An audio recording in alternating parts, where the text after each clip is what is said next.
Assalamu alaikum, and I don't even know if I'm saying that correctly. But I thought I should let you folks know. First of all, you folks who encouraged me, there were many of you who encouraged me to go to my local mosque on Friday, very wise. I think you actually knew I would take the Shahada and become a Muslim if I went, and you were right. And I am grateful, very, very grateful. If you saw my message earlier, the picture that I had in my mind of the mosque is one that's hanging on the wall on the inside.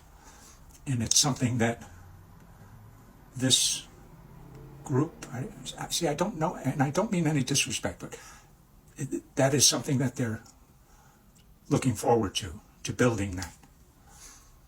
But I sat outside because I didn't want to go in. And I waited till someone showed up, and it was a young fellow.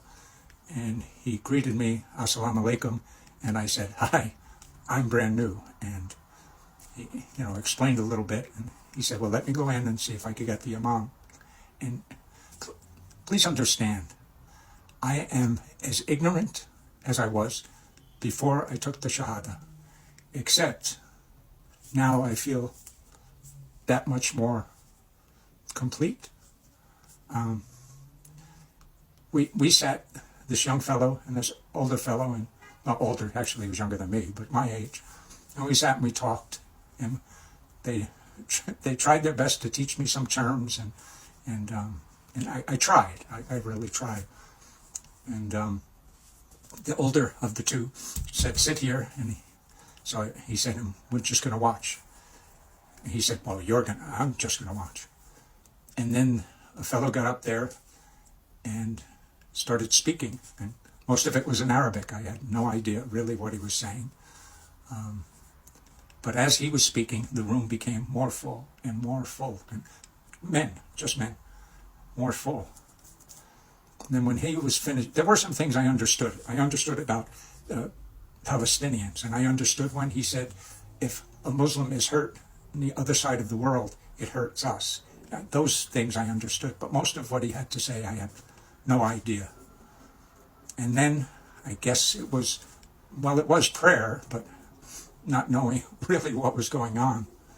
So all of the men are in the room, and they're prostrating according to, as a group, according to the direction, or forgive me again, I don't know what I'm talking about. But as that was happening, I felt emotion just rising up, and there were a couple times that I had to actually wipe some tears away. It was very emotional for me, again, not knowing what was going on. And when it was through, the older gentleman introduced me to the fellow who was doing the speaking.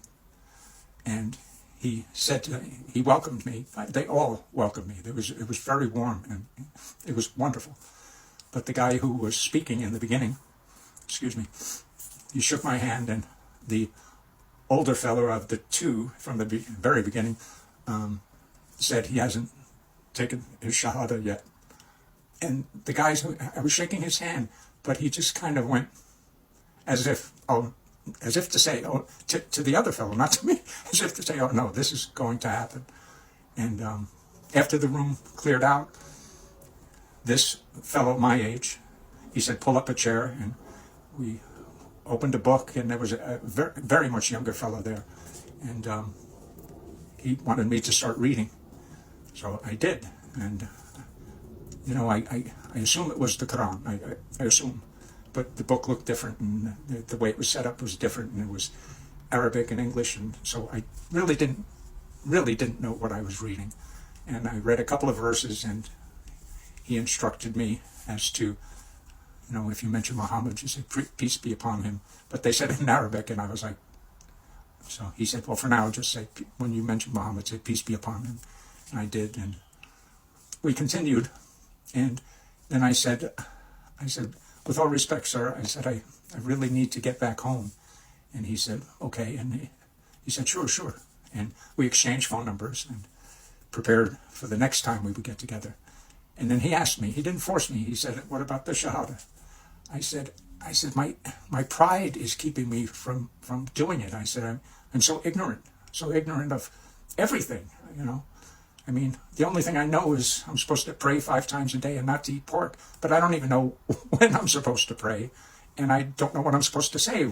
So my ignorance is just abounding. And he didn't pressure me. He said, okay. And then I thought, no, Allah would not have brought me through all of this for me to turn away. And if the negative that I was feeling last night and this morning, if that negative energy, if I let that fester, I was afraid I was going to lose something. So I tapped the old fella on his leg and I said, let's do this.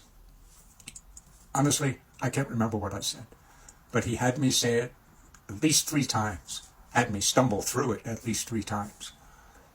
So today, I am a Muslim. But according to you folks, a lot of you folks, I've been a Muslim all along. So thank you.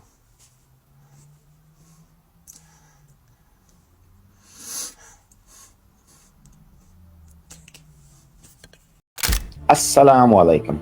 My name is Saeed, Vice President of Uplift Dawah. In humanity's quest for answers to the meaning of life here on earth, the wisdom of Allah guides non-Muslims worldwide to the solace of Islam. Global inquiries flood our outreach teams in the Philippines, Kenya, Tanzania, Colombia, and here in the US, prompting an urgent call for your support. Surprisingly, platforms like TikTok have become unexpected gateways to truth, where many non-Muslims seek authenticity amid the digital noise.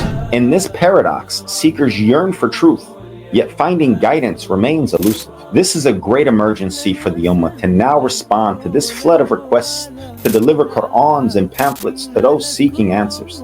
Your help is vital. Click below to contribute and support the dissemination of the words of Allah. Be the beacon of light in someone's journey to reconnect with Allah. Don't wait. Donate now.